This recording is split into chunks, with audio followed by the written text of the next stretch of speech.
50 days ago, I started this gratitude journal after my classes at Campbellsville University went online because of the coronavirus. The thing is, I wanted something, I wanted to be able to engage the students and to keep them challenged and noticing and thinking about things that were positive. I knew they were going to be overwhelmed with bad news, and I knew a lot of them were really anxious about this virus, and I felt like I needed to find some way to keep them engaged. Besides that, I kind of felt like I needed to set an example. So 50 days ago, I told them, I said, I'm going to ask you to do what I'm doing, and that is, each day I want you to make photographs, and I want you to write about the things that you see and the things that you feel, and take special notice of those things that you think are good and that are positive. I found out when I was doing this that not only did it help them, but it really helped me. It kept me centered, while what we call sheltering in place and practicing social distancing. It gave me something to look forward to every day. I know it sounds kind of crazy. You think after this, this many years, you wouldn't need something every morning to look forward to. But I think when you're in one place for a long time, anything like that can really help. And I think in some small way, maybe I was actually able to contribute, by helping people focus on things that were beautiful rather than just, the bad news of the day. For the most part, I didn't go very far. In fact, I didn't venture more than 3 miles from home. I did 2 3-mile round trip walks daily, once in the morning and then again in the evening. One of the things I realized that this really slowed me down. And I started noticing things that I normally missed.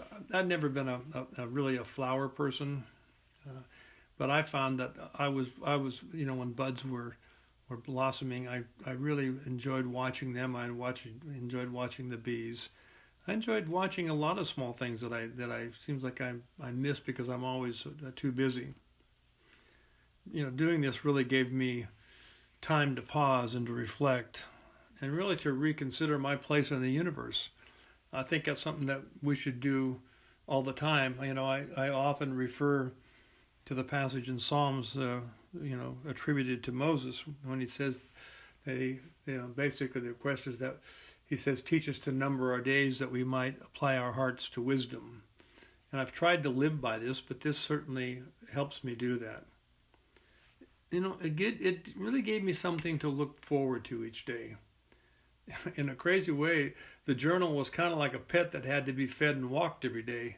I have a neighbor who I see twice a day, and she's got her little dog Busta, and she'll wrap up and she'll walk that dog up and down the road because she needs to, and she would look at me and I'm walking my cameras up and down the road because I need to. It also helped me stay, I think, physically healthy. We have a lot of hills in where I live, and being able to walk those hills carrying cameras, that's good for you. Makes your heart beat fast and you breathe deeply. I know a lot of people might chide me for not documenting more pressing virus-related activities. I think they probably sort of poo-poo this and say, well, this is not very important, what you're doing. But sometimes I think we place importance in the wrong places. I think a lot of this can do small things that can be helpful to other people. If I was younger and still a working photojournalist, I probably would have pushed my way to be on the front lines, and I would want to be in New York, New York City, or I would want to be in Italy. And I still would like to do that, quite frankly, but I'm trying to also be a realist. I try to take in consideration my age and some of my health concerns, and these things encourage me to avoid making matters worse. It's not an easy decision to not want to go to the front lines, especially when you've done this most of your life. But I felt like it was probably the best decision. And I tell people, I do listen to the news, and I try to stay aware of what's happening. And I realize how much pain and how much suffering there is, and I realize how many people are so courageous, so many doctors and helpers that are putting their lives at risk to be able to help people that are sick and dying.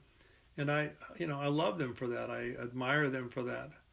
And it breaks my heart when I hear about so many people that are dying and they're isolated from ones they love. And to me, it's just one of the worst things in the world. It's one thing to get sick and sick and die, but it's another thing to be dying and not be able to be touched by the people that love you. That would be horrible. I just think that sometimes we need to evaluate our lives and realize that there's a time to be a water carrier and there's a time to be a gladiator. And right now, it's my time to be the water carrier. When I began this journal, 50 days ago, the trees were naked and the ground was brown and white with snow. It's so fun to watch a season change and to watch a monochromatic world burst alive with color, to watch buds turn to blossoms, to watch bees pollinating flowers, to watch birds building nests, and then be able to watch their chicks learn to fly. You know, I it's just been a tremendous journey. And one of the things that I think for all of us is that there's a beginning and there's an end to this, which is both sad and a reminder that that's the way all things are. That all things have a beginning and an end, including our lives.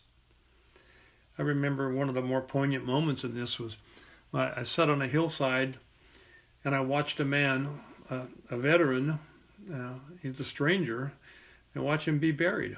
I watched his family gather around, this big coffin. I watched the people bury him. I stayed afterwards and watched them lower the coffin into the ground.